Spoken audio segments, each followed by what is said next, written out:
On behalf of St James Ethics Centre, the Wheeler Centre, the Melbourne Food and Wine Festival, The Age, the City of Melbourne and the ABC, all of whom have worked together to make this event possible, I'd like to welcome Philip Wollen.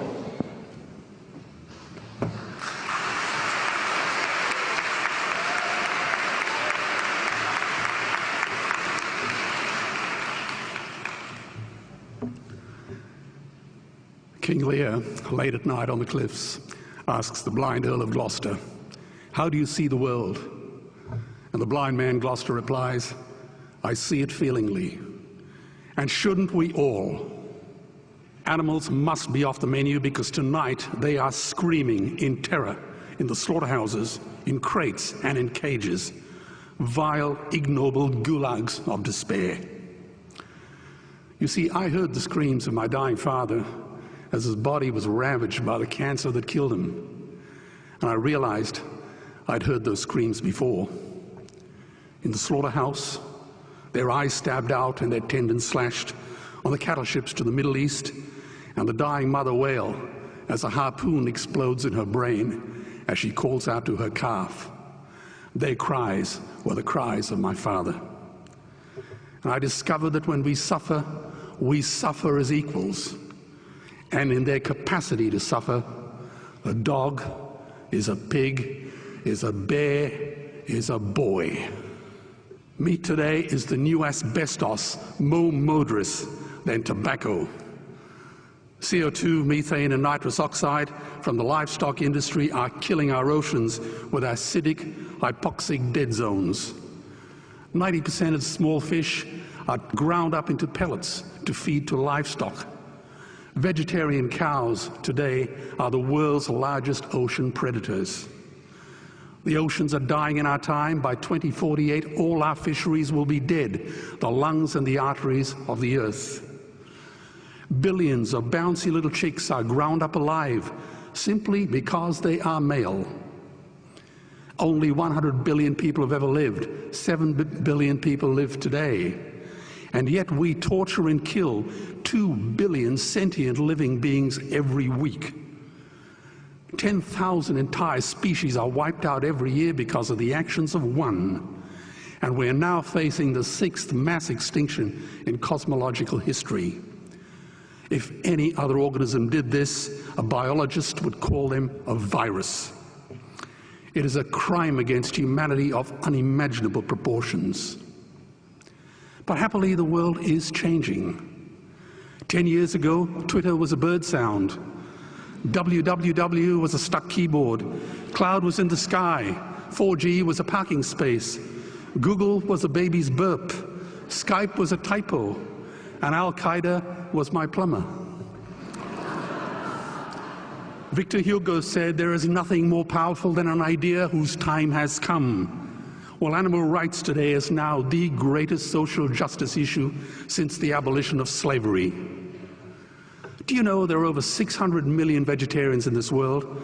And that is bigger than the United States, England, France, Germany, Spain, Italy, Canada, Australia, New Zealand, all put together. If we were one nation, we would be bigger than the 27 nations of the European Union. Can you believe that? And despite this massive demographic footprint, we are still drowned out by the raucous hunt and shoot and killing cartels who believe that violence is the answer when it should not even be a question. Meat kills animals, kills us, and is killing our economies. Medicare has already bankrupted the United States. They will need $8 trillion invested in Treasury bills just to pay the interest, and they have precisely zero. They could shut down every school, Army, Navy, Air Force, Homeland Security, Marines, CIA, and FBI, and they still will not have the money to pay their doctor bills. And our Cornell and Harvard say that the optimum amount of meat in a healthy human diet is precisely zero. Water, as you know, is the new oil. Nations will soon be going to war for it. Underground aquifers that took millions of years to fill are now running dry. It takes 50,000 liters of precious drinking water to make 1 kilo of beef. Today, 1 billion people are hungry. 20 million people will die from malnutrition. Cutting meat by only 10% will feed 100 million people, and eliminating meat will end starvation forever.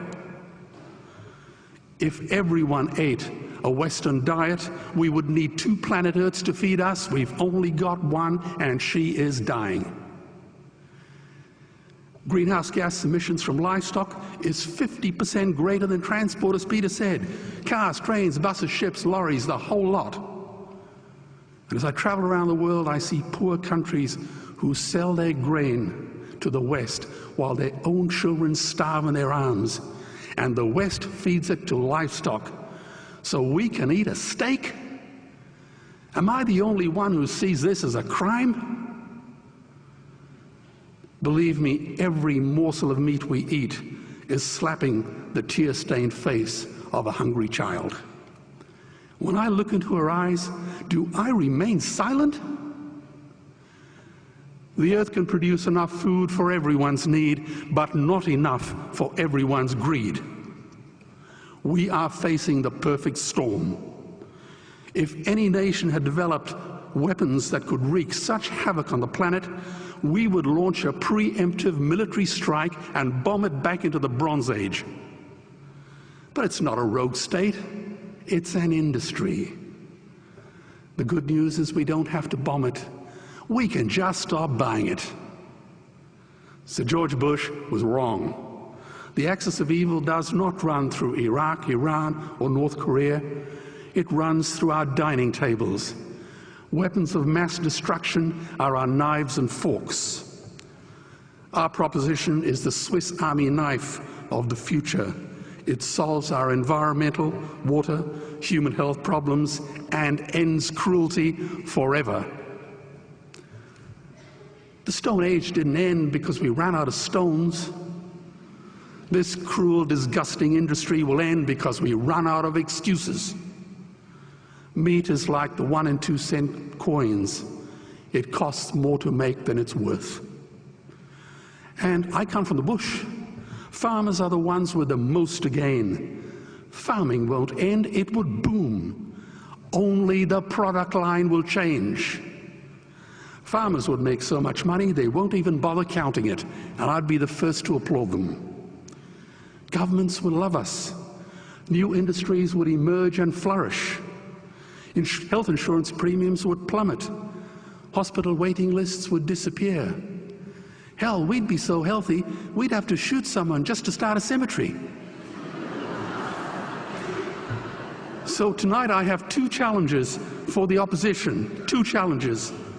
Meat causes a wide range of cancers and heart disease. Would they name one disease caused by a vegetarian diet?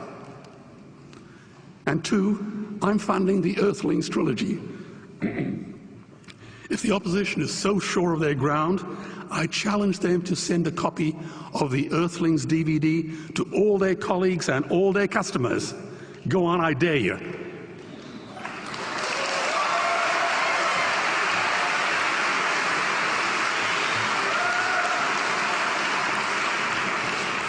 Animals are not just other species, they are other nations, and we murder them at our peril. The peace map is drawn on a menu. Peace is not just the absence of war, it is the presence of justice. Justice must be blind to race, color, religion, or species. If she's not blind, she will be a weapon of terror. And tonight, there is unimaginable terror in those ghastly Guantanamos we call factory farms or slaughterhouses. Believe me, if slaughterhouses had glass walls, we wouldn't be having this debate tonight. You see, I believe another world is possible. And on a quiet night, I can hear her breathing. Let's get animals off the menu and out of these torture chambers. Please vote tonight for those who have no voice. Thank you.